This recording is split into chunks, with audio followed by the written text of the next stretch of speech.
The significance of August 18th is that it's the 100th anniversary of the 19th Amendment, and also the 100th anniversary for the women achieving the women's suffrage movement. In other words, women got the right to vote 100 years ago.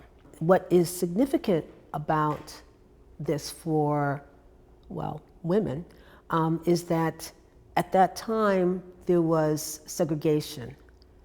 This is shortly after, well, only 50 years after the Emancipation Proclamation. And so you had white women working on one front and black women working on the other front, and they're running parallel, both going towards the same goal. The difference is that black women were looking for suffrage for everyone. White women were looking for suffrage for themselves.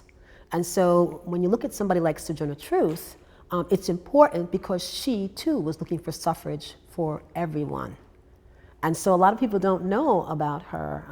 They get her mixed up with Harriet Tubman, and they just don't know her history. So this is the significance of having this sculpture that I'm making for Poughkeepsie, Walkway over the Hudson, is that it sheds light on her story, and it also sheds light on how she impacted New York State history.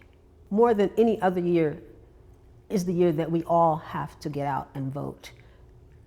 Our lives depend upon it. The country needs new leadership. The country needs better leadership. We have to recover. And in order to do that, people are going to have to get out and vote.